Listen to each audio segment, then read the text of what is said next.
ठीक है, ओके। चलिए स्टूडेंट्स, आज शुरू करते हैं हम लोग कि एआईबी का पेपर को किस तरीके से क्रैक करना है और किस तरीके से हमने इसको पढ़ना है। ठीक है, चलें भाई। देखें बेटा, एआईबी एग्जाम पास करने का आसान तरीका क्या है। सबसे पहले देखो, हमें क्या आने चाहिए बेटा, बेयर एक्ट। क्या होने चाहिए? बेयर एक्ट अच्छे से पढ़ने हैं। ठीक है, थोड़े थोड़े पॉइंट वाइज उसको देखें और बेयर एक्ट को बड़े आराम आराम से पढ़िए। ठीक है, चलें नेक्स्ट शुरू करते हैं। इंपॉर्टेंट सेक्शन याद रखो। कोई कोई इंपॉर्टेंट सेक्शन अगर आपको याद रख सकते हैं और याद हैं, जब आपने एलएलबी कर रहे थे उस समय पर जो भी आपको एक्ट अगर याद है, एक बार उनको रिवाइज कर लें। ठीक है, नेक्स्ट क्या कहता है, पिछले वर्षों के, देखो ये हो गया एआईबी 21 देने के लिए जा रहे हैं, यानी एआईबी 20 हो चुके हैं, यानी 20 बार एआईबी एग्जाम करा चुके हैं। उसके जो पीवाईक्यूज हैं उसको आप एक बार ध्यान से कर लीजिए क्वेश्चंस। ठीक है, सारे के सारे निपटा लीजिए आराम आराम से, और मैं भी आपको कराऊंगा। और देखें, ओपन बुक स्ट्रेटेजी बनाएं कि किस तरीके से आपने पेपर को, कैसे आंसर को निकालना है बुक में। क्योंकि देखें, आपके पास जो टाइम है वो जस्ट टाइम आपके पास है 180 मिनट्स। तो 180 मिनट्स में आपने क्वेश्चंस को किस तरीके से सॉल्व करना है, और आपके पास जो क्वेश्चंस हैं वो 100 क्वेश्चंस हैं। ठीक है, नेगेटिव मार्किंग आपके पास बिल्कुल नहीं है। ध्यान रखना, क्वेश्चन एक भी मत छोड़िए, नहीं भी आता है तब भी लगाइए। लास्ट का मैं बताऊंगा अभी आपको किस तरीके से तैयार करना है।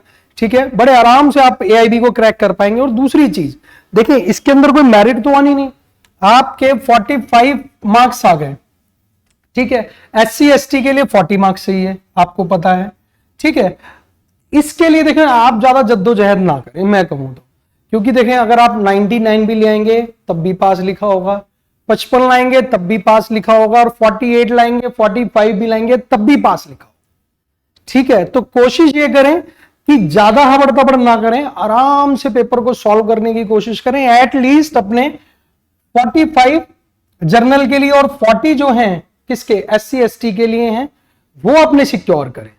अगर आप एससी एसटी में आते हैं, ठीक है, एससी एसटी में आते हैं तो आपको कितने मार्क्स लाने बेटा, 40, और आप जनरल और ओबीसी कैटेगरी में तो 45 मार्क्स आप लोगों को लेकर आने। तो ध्यान ये रखना है कि आराम आराम से चलना है, कोई जल्दी नहीं है, कोई वंदे भारत नहीं छूट रही है।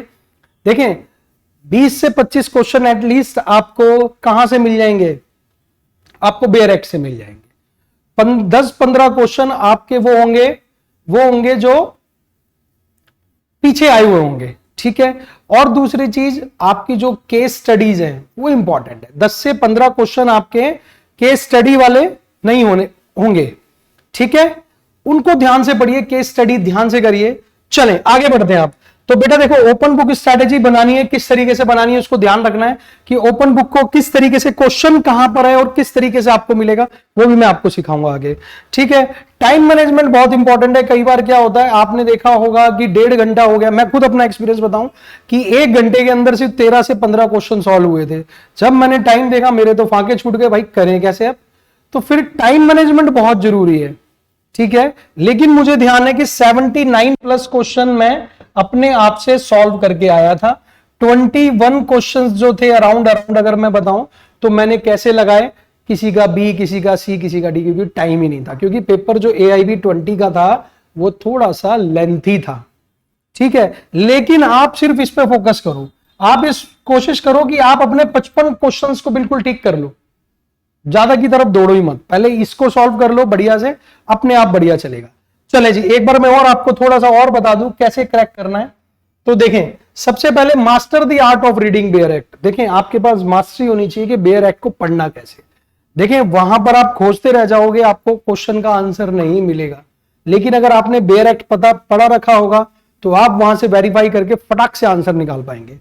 ठीक है, तो कहता है, since you can carry standard bare act into the exam hall, they are your biggest asset. जी, आपके लिए बहुत बड़ी संपत्ति है वो, क्योंकि सब कुछ उसी में मिलेगा। नीट का पेपर नहीं है, कुछ नहीं मिलेगा, ये सब कुछ आपके पास में, लेकिन बुक में से भी खोजना आसान नहीं है, ये ध्यान रखना है आपने। ठीक है, चलें आगे। Do not rememberise, you do not need to memorise sections और आर्टिकल्स। जरूरी नहीं है कि आप मेमोराइज करो उनको, ठीक है, क्योंकि आप भूल जाएंगे। Master the index, practice finding topics quickly using the table of the content and index. देखें कई सारी चीजें जो हैं आपको आंसर्स क्या मिलेंगे, इंडेक्स में भी मिल जाते हैं। जरूरी नहीं है कि आपने पेज पलटने पड़ेंगे जब जाके आप निकालेंगे। ठीक है, आस्क अबाउट जैसे एंटीसिपेटरी बेल है तो you must know the instantly to flip the CrPC या बीएनएस। ठीक है, अब वो एंटीसिपेटरी बेल पूछ ले आपसे, अगर वो पूछता है सीआरपीसी में कहां आती है तो आपने फटाक से, अब आपको तो यही नहीं पता कि एंटीसिपेटरी बेल कहां पर होती है, तो फिर आप अटकेंगे। समझ में आ रही है बात? तो आपको ध्यान रखना है कि कौन सी चीज कहां मिलेगी, यह भी ध्यान रखना है। पता लगे आप आईपीसी में ढूंढ रहे हैं इसको, लेकिन वो कहां पर है, सीआरपीसी में। अगर उसने पूछ लिया एंटीसिपेटरी बेल सीआरपीसी में कहां पर है, आप आईपीसी ढूंढ रहे हैं, कॉन्स्टिट्यूशन ढूंढ रहे हैं, नहीं होगा। ठीक है, तो आपने ध्यान रखना है कि कौन सी चीज कहां मिलेगी। एंटीसिपेटरी बेल कहां पर है बेटा, सीआरपीसी में गिवन है। Standard definitions clause many direct questions are pulled straight from the section 2 definitely definitions of the major acts. देखो बहुत अच्छी सी बात इन्होंने बताई कि ज्यादातर जो डेफिनेशंस होती हैं वो कहां आती हैं, कहां आती है, सेक्शन 2 के अंदर। जनरली स्टैंडर्ड डेफिनेशन जो क्लॉज की होती है किसी की भी, वो आपको कहां मिलेंगी, सेक्शन 2 के अंदर। ठीक है, आराम से करना है, पेपर को इतना टफ नहीं है, लेकिन अगर आपका टाइम मैनेजमेंट ठीक है, क्वेश्चन खोजना आता है आपने और पीवाईक्यूज पहले बहुत अच्छे से कर रखे हैं, 60-65 आपके कहीं नहीं गए, डेफिनेटली बता दो। चले जी नेक्स्ट देखते हैं, फिर क्या कर रहे हैं हम लोग, फिर focus on high weightage subject. देखिए कुछ सब्जेक्ट ऐसे हैं जो हाई वेटेज है, जैसे कि हमारा कॉन्स्टिट्यूशन है, आईपीसी है। ठीक है, तो ये हाई वेटेज है, मतलब इनके जो क्वेश्चंस आने हैं वो ज्यादा आने हैं।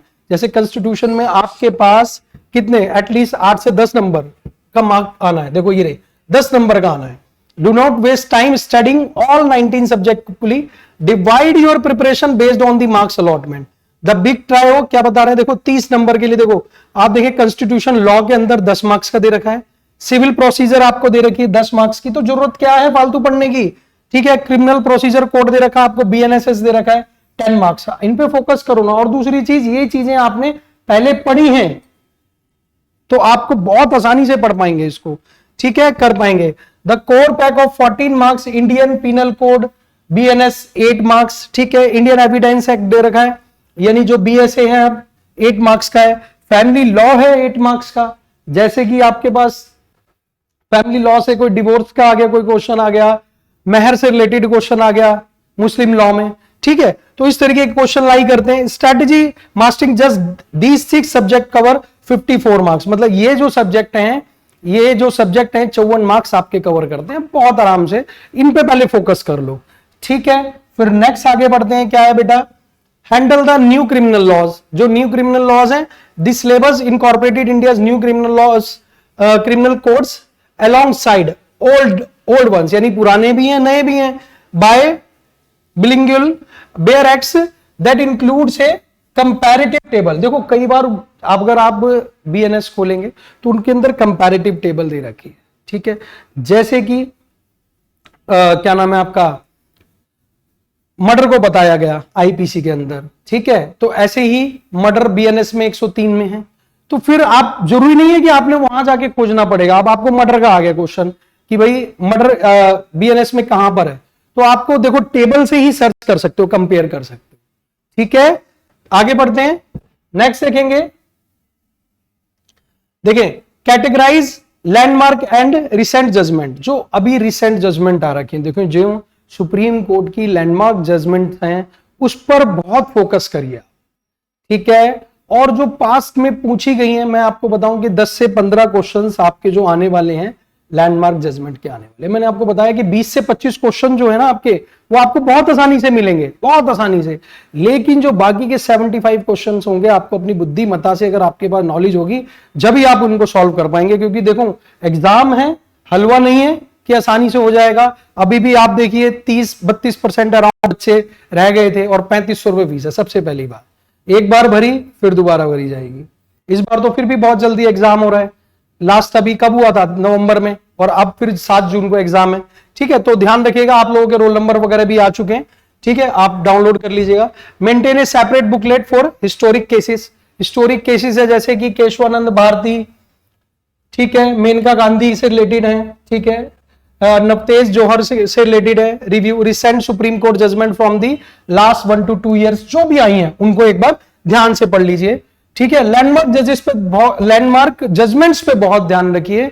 एटलीस्ट मैं आपको बता रहा हूं कम से 10 से 15 क्वेश्चन आपको मिलने वाले। सिर्फ कुछ नहीं करना, 1 घंटा दे दो उसको, 1 hour, और बाकी मैं आपको वीडियोस में दे दूंगा। कुछ क्वेश्चंस मैं इकट्ठे लेकर आया हूं आप लोगों के लिए, जिसमें आप आराम से उसके बारे में डेफिनेशन वाइज पढ़ सकते हैं कि भाई क्या क्या लैंडमार्क जजमेंट थी, फिर आराम से आसानी से समझ पाएंगे आप, ठीक है। नेक्स्ट क्या बेटा मेरे पास, smart exam day tricks, attempt all 100 question. देखो मैंने क्या बताया, नेगेटिव मार्किंग नहीं है, नेगेटिव मार्किंग आपकी नहीं है, there is no negative marking, never leave an OMR bubble blank, उसको खाली मत छोड़ो भाई, उसको खाली नहीं छोड़ना है, क्योंकि आपको नेगेटिव मार्किंग नहीं है। मैंने क्या बताया, मेरे 79 प्लस क्वेश्चन हो पाए थे अराउंड, लेकिन जो लास्ट में 20 क्वेश्चन प्लस बचे उसके लिए मैंने क्या किया भाई साहब, ABCDE जो मिला वो लगा दिया। लेकिन जब मैंने घर आके क्रॉस चेक किया तो मेरे कम से कम इनमें से, इस 79 प्लस में से 58 प्लस मेरे करेक्ट आंसर थे, मेरा तो काम यही हो गया था। लेकिन सपोज करिए कोई बच्चा है, अगर वो 79 करके आया है और सपोज करिए उसके 49 प्लस ठीक आ रहे हैं, और यहां तो फिर वो डाउट में चला गया, जो 20 क्वेश्चन रह गए। क्या आपको लगता है कि उसमें 5 क्वेश्चन हो भी सकते हैं और नहीं भी हो सकते हैं? और दूसरी चीज, जो आपकी OMR शीट है उसके नीचे आपको एक, मतलब बिल्कुल ही जैसे कॉपी होती है उसी की तरह दे रखी होगी जैसे, तो उस पर आप डार्क कर लें ताकि आप वेरीफाई कर पाए कि आपके जो आंसर्स देकर आए हैं वो घर आके चेक कर पाए, ठीक है। बहुत सारे इंस्टीट्यूट वगैरह और बाकी 2, 4, 5, 10 दिन में उसकी आंसर की आ जाती है, आप चेक कर सकते हैं आसानी से, ठीक है। तो मैंने भी 2, 3, 4 चेक की आराम से और पता लगा 60 प्लस बन रहे हैं, खत्म हो गई बात, ठीक है ना। तो आप बड़े आराम से करिए, ठीक है। शुरू के 90 minutes answer all direct question you know instantly without opening a bare act. अगर आप कुछ क्वेश्चन जानते हैं शुरू में 90 मिनट्स में, आप क्या कर सकते हैं, डायरेक्ट निकाल सकते हैं, डायरेक्ट चेक कर सकते हैं क्वेश्चंस, ठीक है, डायरेक्टली कर सकते हैं। फिर सेकंड पैरा में क्या कर सकते हैं आप, open your bare act to look up specific section based questions you skipped, जो आपने छोड़ दिए थे क्वेश्चन जो डायरेक्ट बेयरएक्ट से हैं, उनको भी कर सकते हैं, जिनके बारे में आपके बारे में नॉलेज है, आप 100% है। जैसे कि एक इनकम टैक्स में क्वेश्चन आता है 182 डेज और मोर इन रिलेवेंट प्रीवियस ईयर, वो रेजिडेंट नॉन रेजिडेंट वाला। एक चीज और बता दूं आपको, इनकम टैक्स एक्ट और ले जाना साथ में, कम से कम 4 से 5 क्वेश्चन आपको उसके मिलेंगे और आए भी थे लास्ट ईयर, ठीक है। 4 से 5 क्वेश्चन अभी लास्ट AIB 20 में आए थे। एक दूसरे से बच्चे कह रहे थे, मतलब थोड़ा बहुत डिस्कशन कर लेते कि भाई बेयर एक्ट कोई लाया, तो इनकम टैक्स एक्ट वाला बेयर एक्ट किसी के पास नहीं था। लेकिन मैंने पढ़ा था 182 डेज और मोर इन रिलेवेंट प्रीवियस ईयर, एक इंटरटेनमेंट अलाउंस वाला कुछ क्वेश्चन था गवर्नमेंट एम्प्लॉइज वाला, ठीक है।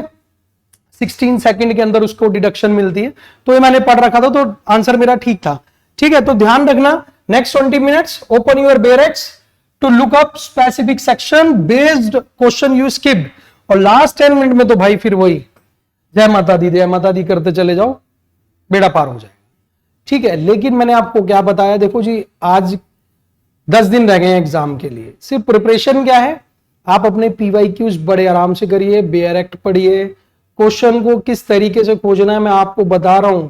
कई क्वेश्चन ऐसे भी होंगे वो 2-2, 3-3, 4-4 मिनट खा जाएंगे बेयर एक्ट में ढूंढने में, और ऐसा भी होता है जनरली ये देखा जाता है कि आपको उसका आंसर पता है लेकिन आप फिर भी पन्ने पलट रहे हैं बेयर एक्ट के, क्यों?